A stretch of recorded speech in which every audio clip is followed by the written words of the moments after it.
Hello, everyone. Welcome to another installment of the OpenText Live webinar series. My name is Dylan, and I'll be moderating today's call. With me, we have members from our OpenText partner, GlobalSense, and today they're going to be talking about some essential best practices for using Content Server in a regulated environment.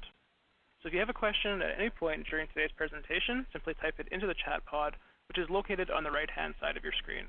Please ensure you send those questions to all participants so everyone can see your questions and follow along.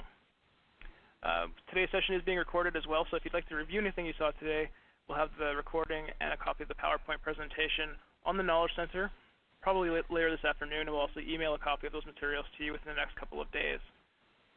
Finally, I just want to mention that, again, GlobalSense is an OpenText partner, so if you have any questions about the GlobalSense products that they're going to be talking about today, just make sure you get in contact with GlobalSense, and Tom Lilly has provided his email address there at the bottom. So if you have any questions about GlobalSense products, just make sure you reach out to Tom, and he will help you out. So with all that said, I will pass things back over to Ed, and we can get started. Great. Thank you, Dylan. Appreciate it, and thanks OpenText again for hosting these series of webinars. We really appreciate it, and thanks everybody for joining us on today's webinar on essential best practices using Content Server in a regulated environment. So during this webinar, we will be talking about essential best practices that we have discovered in 10 years of working with Content Server customers in pharma, energy, and other heavily regulated industries. And the areas we'll be covering include the bulleted items on your screen. I won't bother to read those to you since obviously you can read those for yourself. As most of you attending this presentation already know, many regulated companies use Content Server to manage their control documents, and central to the effective management of these documents is, of course, the editing, approval, and release process. So unlike regular business documents, control documents need to be developed, signed off, and published using very defined and approved processes. And these processes need to be followed to the letter, and a full audit history showing all events and decisions must be kept. With many people involved, as you know, these processes can be long, complex, and difficult for end users to navigate. Of equal importance is the management of the change control process and also properly archiving both process and metadata content that gets trapped within the Content Server database. So we'll go through some of these best practices with you and share these with you today. Of course, if you have any questions, please feel free to type those into the chat panel. So let's go ahead and get started here. Let's move on to what we consider best practice number one.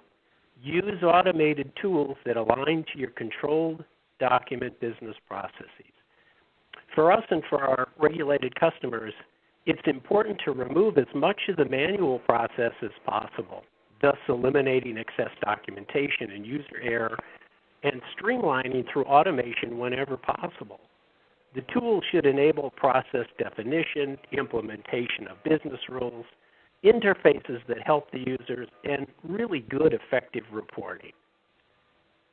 And all of this needs to be done while maintaining the integrity of your existing business processes and staying compliant at all times. So let's take a look at one of the most regularly used processes. Let's take a look at automating the review and signing processes. Generally speaking, multiple documents need to be reviewed and approved by multiple people with different assignments for each discrete item, and the status of these need to be self-evident.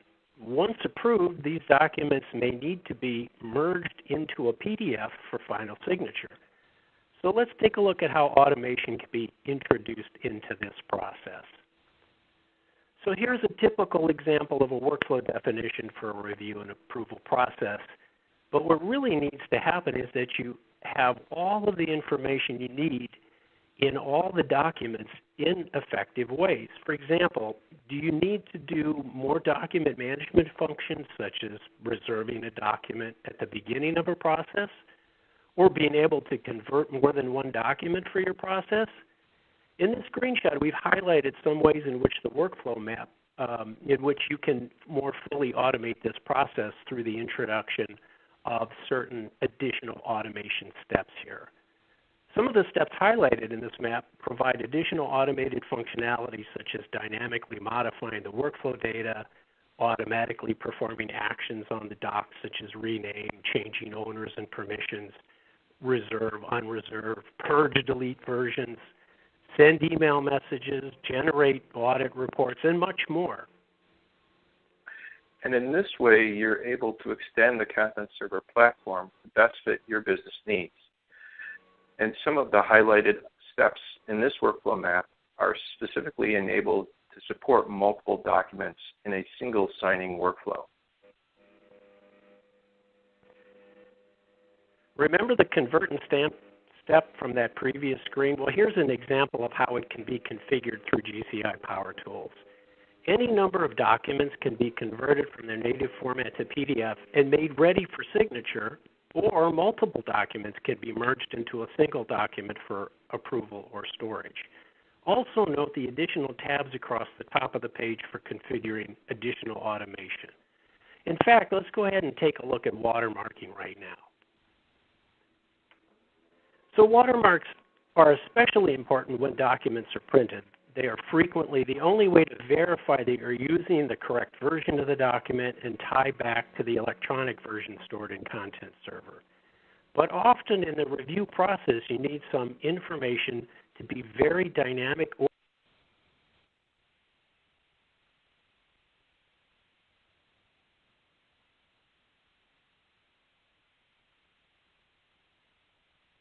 Did we lose Ed? Hey, Ed. Did you go on mute there? All right, sorry about that, everyone. We're going to see if Ed can reconnect. If you want to You are now muted. presenter, I can continue. Great. I'm going to find out what the source of that audio is as well. Okay. Tom. So I think Ed was talking about the ability to have flexibility on the watermarking and how important it is once the documents are printed. Sometimes this is the only way you can know whether or not this is, to be able to verify this is the correct document to be used. With Power Tools, you're able to have the ability to configure the watermarks, the headers, the footers to meet your specific needs on these specific documents at a particular time. That same flexibility is needed on the signer page. For example, if the approver doesn't reflect the true title of the signing process, usually because the system is configured with directory services, more relevant information can be substituted in the signing block and you still remain 21 Part 11 compliant. Now, I'm a rookie here with WebEx, so let me see if I'm advancing it correctly.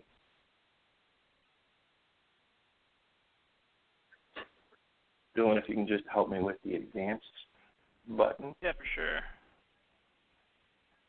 There you go. Thank you. Well, we're going to get Ed back online.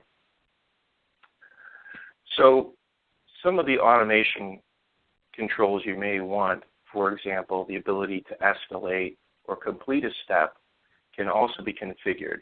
This is an example of extending the e-signature step, which provides auto-completion, escalation, and enhanced notification. This is a point-and-click configuration. No customization is required. This also has a big impact on the user experience, since in this case, once a user if a user, for example, rejects a document for approval, the workflow can immediately route back to the author without requiring anyone else to perform an unnecessary step. Let's see if I can split this up. Okay. So now we're moving into best practice number 2. So most often requested items in regulated environments is the ability to tailor their Content Server environment to the actual user's needs. as powerful as Content Server is out of the box, many times this one-size-fits-all model doesn't optimally meet your particular requirements or give you the flexibility you're looking for. What we recommend is providing, jump to the next slide, having the ability to have a regulated environment while still being able to tailor the screens, the user experience, the messages, reports, etc., are all needed. And this allows your user community to better adopt the automated process. Don't underestimate the user experience when trying to automate any of your processes. Hi, testing. Hello? Oh, Hello? Ed, you're back. Oh, Hey, Ed. I don't know. Welcome back, Ed. So sorry about that. I don't know what happened. I think I just got bumped off or something like that. Sorry. Yeah, no troubles. We've moved to slide 12. Or if you want to pick up from slide 11? No, we can. If you're through slide 12, we can certainly move to 11 then. Yeah, we're on slide 12. So if you want to pick up slide 12. Sure. So sorry about that again. Don't know what happened there, guys. Okay, so so I think we're at we're in best practice number 2. We want to show you here an example display view that organizes the content by category for a clear initiation of the workflow. I think as Tom has probably already described to you a little bit, how basically with display views you can organize this information exactly on a per step basis how users want to receive that information. The display views can be dynamically based on user selections such as dynamic lookups, even what fields will be displayed and whether they're required or not. And document functions such as open, edit, and add version can be dynamically controlled by a display view. And of course, based on initial entries, many times the rest of the display view will be automatically filled out. Yeah, this actually allows the display views to provide a wizard-like capability, guiding the user through the data entry screens. The system can also be configured to allow the user to select relevant documents that have been pre-sorted, which avoids the need to navigate the content server's taxonomy.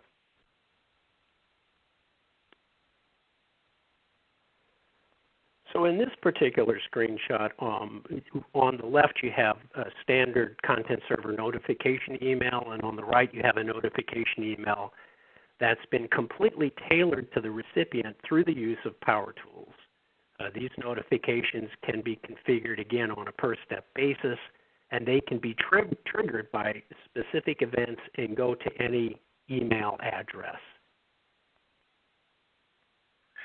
This is an example of an actual customer. The information displayed is what they wanted for this notification. The tool allows you to tailor the message to meet your specific needs. Let's go ahead and delve in a little bit here on simplifying the signing processes. The signing process is, of course, of critical importance to the control document review and approval cycle. And the last thing an organization wants is for its knowledge force to be distracted by the system's idiosyncrasies when reaching this paramount juncture of the process. So tailoring the system to the people and not the other way around results in optimal concentration on the tasks at hand with minimal room for error. So let's take a look a little bit. We're going to kind of do a before and after picture here a little bit. Here we have the standard out-of-the-box content server UI for a workflow. In most cases, this can prove to be quite adequate, but in the regulated industries, it means having to learn its twists and turns to properly navigate those straits. For example, in this screenshot, you have to know to click the attachments link, which opens in the right pane. Then you have to heuristically browse until you find the right documents. And then once you've attached those documents, you have to go to a separate screen to edit the attributes and so forth. So there's lots of different clicks and things that you have to do. Also, only the first document can be signed and it can't be located anywhere besides the root of the attachment folder. So you also have to know to click that Save button to save all of this configuration. So, if you will, it's a little bit kind of a Simon Says syndrome here, where you really have to follow through the maze in a proper order to get things done properly. And this is probably not what you want your professional force to have to be dealing with. Also, companies need to provide the user training and documentation for all the options on the screen. As we all know, if there's a link provided, someone will be curious and want to click it. That's for sure. So here's kind of the after picture. Again, with display views, there is a complete control over the interface where you can really codify and enforce your business rules in a way that explicitly aligns to the end users. You'll notice here that everything necessary on this step is consolidated on one page and organized specifically for the recipient. And of course, this can be done on a per-step basis. Documents can be added and the attributes selected on a single page. And you'll also note that the documents are all consolidated based on workflow or other attribute information, and the target browse can start much closer to the existing user and business process. And all the unnecessary links have been removed. Users are left with only relevant information, providing a much better UI. This also reduces the training and documentation efforts.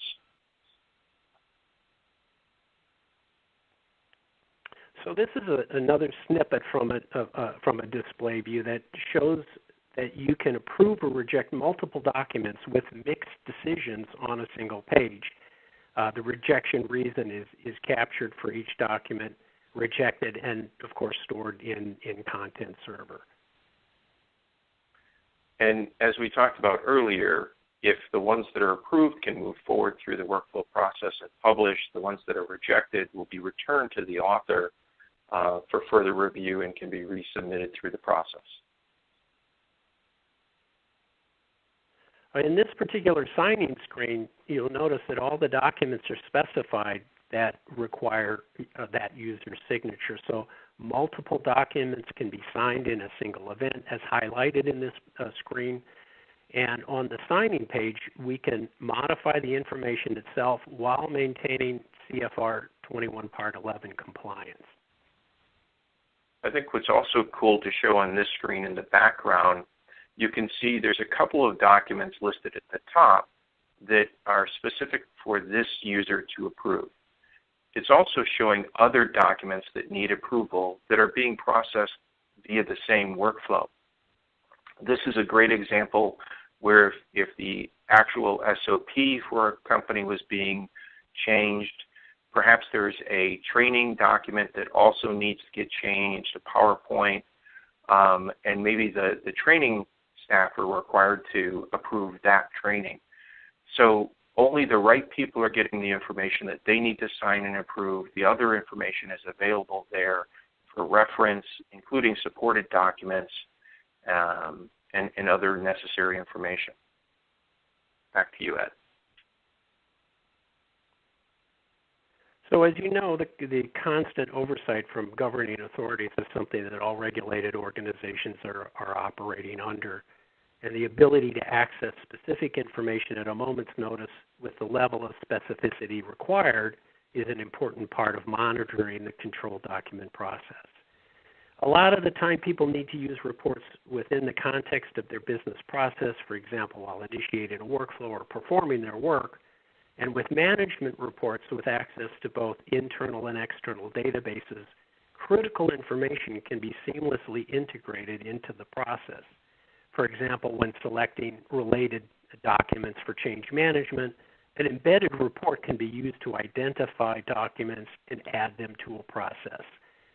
Many of our customers have created tailored reports and dashboards to support these management functions, and these provide the staff, management, and regulatory authorities with visibility into the active status and history of the regulated processes.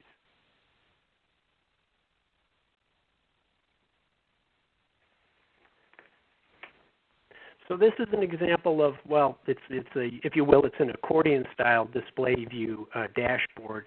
And you'll notice that there's a number of sections up here at the top. This dashboard has been specifically designed to monitor a quality assurance document control process for one of our customers. Note that there are, again, 4 expandable collapsible sections across the top, and each of those columns can be filtered on the fly. Just to remember, standard content server permissions are enforced. These display views can be tailored to specific users or groups. Next slide, Ed. This also provides the ability to use lightbox technology, so you don't have to leave the current window, so you don't have to spawn separate windows. And for those folks who have lockdown desktops, you don't have to change any of those desktop configurations. Display views sit just on top of Content Server. If you're familiar with custom views, they're a lot like custom views, but you can put them into workflows, you can put them into standard Content Server. Again, they're using HTML5, JavaScript, and all the latest technology available for enhancing user experience. Back to you, Ed. Here's an example of a management report that displays control documents currently active in the system. Again, specific documents can be drilled down on from this report. Content server permissions are always adhered to within these reports. And also note that this report supports things like export, pagination, ad hoc filtering. Again, these reports are easily built, as Tom just said, using common web languages, and then attached to the Power Tool, which automatically then accesses Content Server. All right, let's take a look at best practice number 3. Properly archive all content, stressing all here, and we'll show you why here momentarily, including process and audit information to reduce the legal liabilities and keep the environment efficient. So why do we say all content? Well, as a best practice within Content Server, workflows and metadata need to be regularly archived or deleted from the system.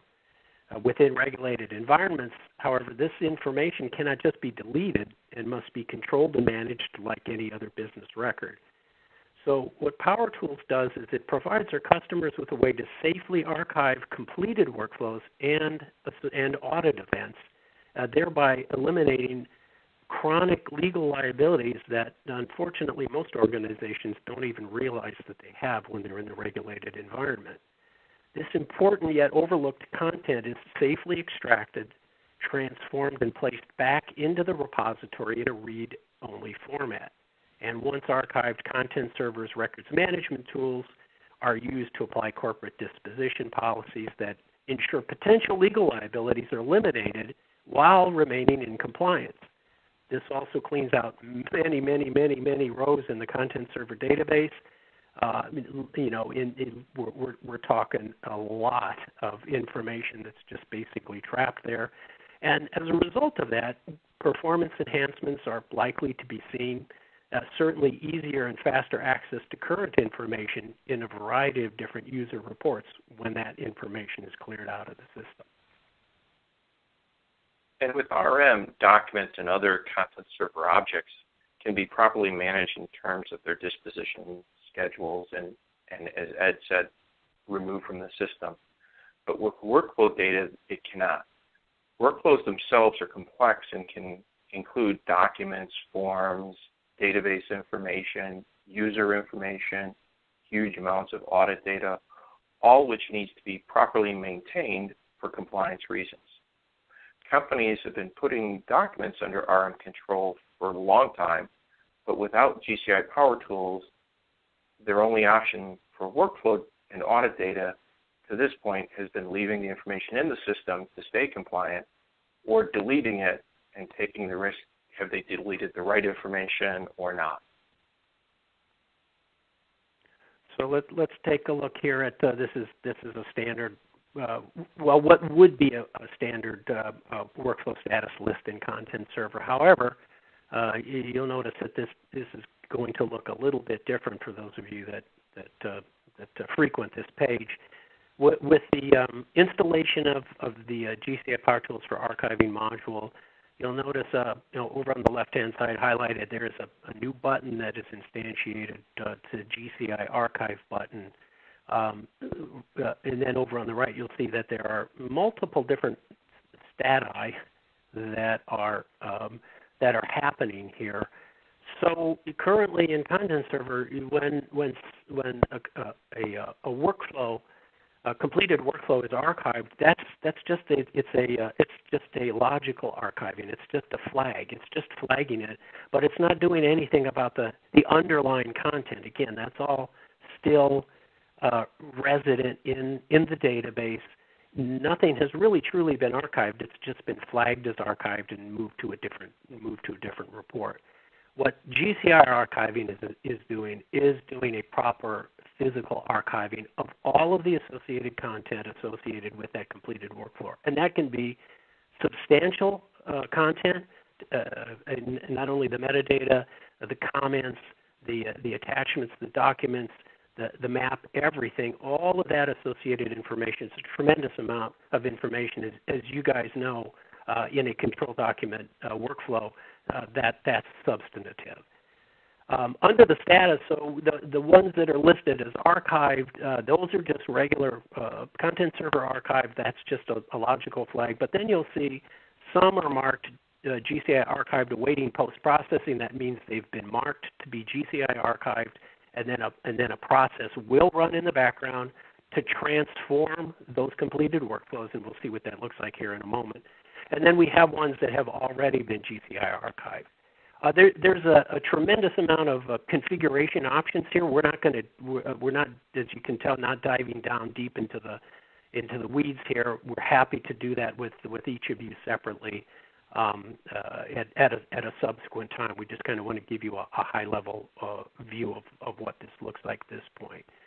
So once those have been GCI archived, they can be stored in really wherever you want in the Content Server repository. We do make available a place to store those completed objects. They have been transformed now, and you have the option then again to remove all of that content from all those rows associated in the database, and then these completed workflows are imported back into the system, but now they're imported back in as true Content Server objects or items in the system. They're their own object type.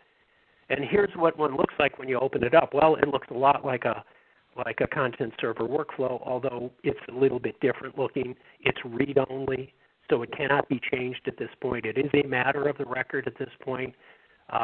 We're only displaying one screenshot here, but you can obviously click down General SEP Type Management Audit and so on and so forth, and view all of the information that's contained here.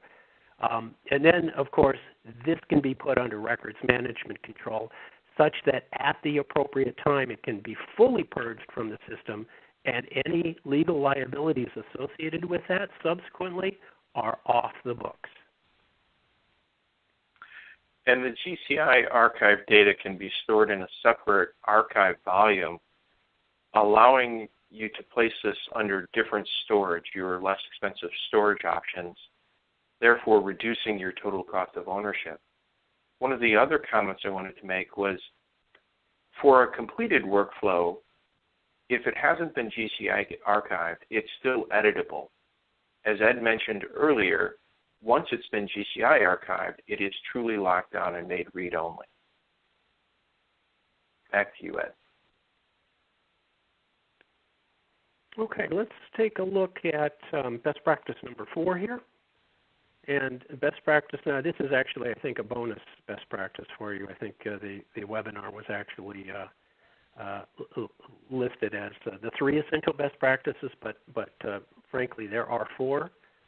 And this is something that a lot of, in fact, this goes really back to the origins of Global Sense 10 years ago. In a regulated environment, one of our customers, biotech customer, had this issue, and this was really the genesis for the product GCI Power Tools for deployments.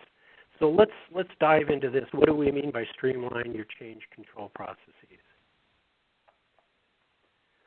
Well, again, another often seen regulatory requirement is that updated content needs to be developed and tested in isolation from current operational areas, and then once tested and signed off on, that content needs to be transferred from a development from environment A, such as development, into like a UAT, user acceptance testing environment, and then finally onto the production system. And typically, this has been a highly manual process, and it requires large amounts of time and significant quantity of documentation because of the fact that it's a manual process. I'm sure many of you have lived through this pain and or are living through it. Using automated tools like GCI Power Tools for deployments in this particular case, organizations have been able to establish simple controlled methods for moving this content among their content server environments. Transfers typically include items like workflow maps and reports, but it can also be content like documents and forms. And by using this powerful tool, which, by the way, has been in regulated environments for 10 years now, so it's very robust, very comprehensive, these companies have been able to substantially reduce the time taken to implement these changes from days or weeks literally to a matter of hours. There are other tools on the market that can help you move your content from one environment to the other. However, none are as comprehensive as Power Tools for deployments. This tool covers over 99% of all the object types from OpenText, as well as many third-party objects. So here's an example of how to export content from a content server instance. And the content can be discretely and discontiguously selected. You have your full range of options for selecting what you want to move from environment A to environment B, along with which versions to export, additional metadata. And then a process is run which results in an XML file that then gets moved to the target content server environment. So the Power Tools can move all of the standard objects, again, plus records management data, including all of the link information. It can move all active and deleted users, all groups, taxonomy trees, without any of the documents if so desired, item audit logs, notification interests, live reports, web reports, appearances, search templates, completed workflow map, you name it. We support just about every object type that's out there. Plenty of object types that we're supporting here. So once you have those selected, and then you click Export Items, you'll see in that little call-out box there, a process is run. It gives you status on the running of that, and it lets you know when the export has been completed.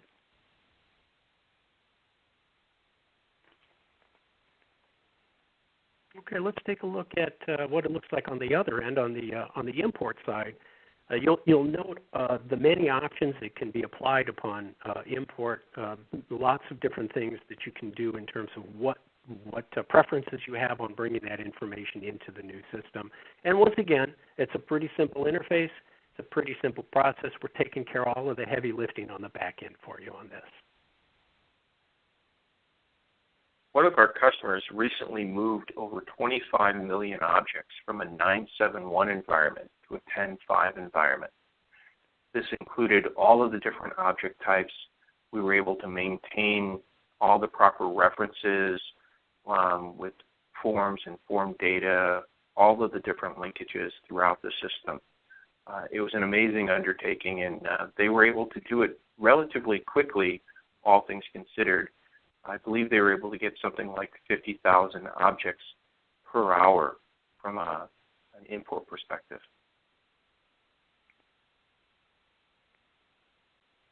So we're sorry about the technical difficulties, but we hope that some of these best practices ring true for you in your particular organization. And as most of our more than 30 customers in the regulated space have found, implementing these best practices have substantially improved the use of content server within their regulated environment. We are happy to drill down further on any of these best practices and how our GCI Power Tools work to facilitate that. Again, a lot of these best practices, or some of them I should say, there are some that I don't think you can do without a GCI Power Tool, but there are some, as Tom had indicated, that you can do. So you can go back and think about how you would want to implement those. You can talk to us in terms of kind of fast tracking with the GCI Power Tool. We want to make sure that everyone understands that the GCI Power Tools, these are off-the-shelf products. These are fully supported licensed software products.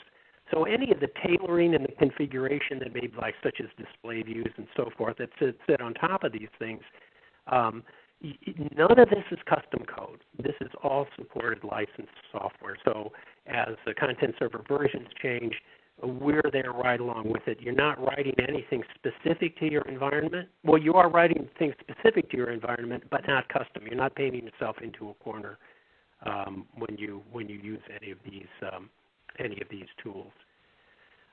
So one other thing to point out there, Ed, was we do have a couple of our products being resold by OpenText. Those are indicated by the asterisk.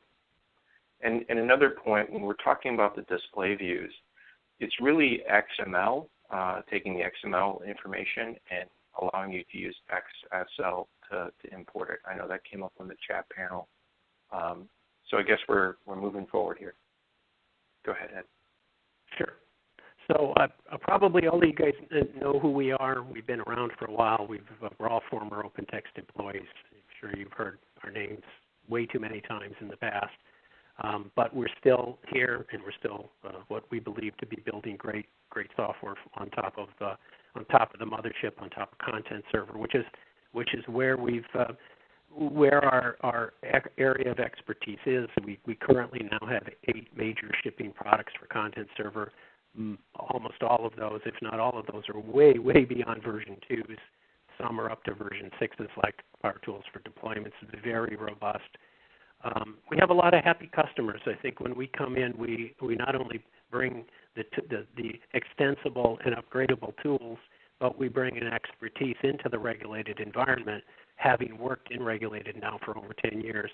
And I think we can bring a lot to applying those best practices to your environment. And of course, we are an authorized OpenText technology partner. And we've probably seen you guys a lot of times at Enterprise Worlds and so on and so forth. So I have not been following the chat panel. Hopefully someone's been paying attention to questions and answers. I think we can turn it over to that at this point. Also, feel free to go to globalsense.com/webinar. I think just /webinar ought to do the trick. And we've got a lot more information up there that you can download. We have use case in the life sciences white paper up there for you to read in a little bit in more detail here. We just wanted to try to scratch the surface here, give you a broad brush overview. Again, apologies for the technical difficulties. I'm sure Tom grabbed on and took over. Kind of left him hanging there on a few of those slides with the technical difficulties. And we're happy, once again, to take all of this into a much deeper dive with your individual organizations in any of these areas that seem to be of interest, any or all of those areas that seem to be of interest to you. So do we have, are we good on questions? Everything good there? Yeah, absolutely. So I'm just going to remind everyone that if you have a question at this time for the Global Sense team, just type it into the chat pod, which is on the right-hand side of your screen, and make sure you send those questions to all participants so we can see your questions and so everyone else can follow along in the discussion.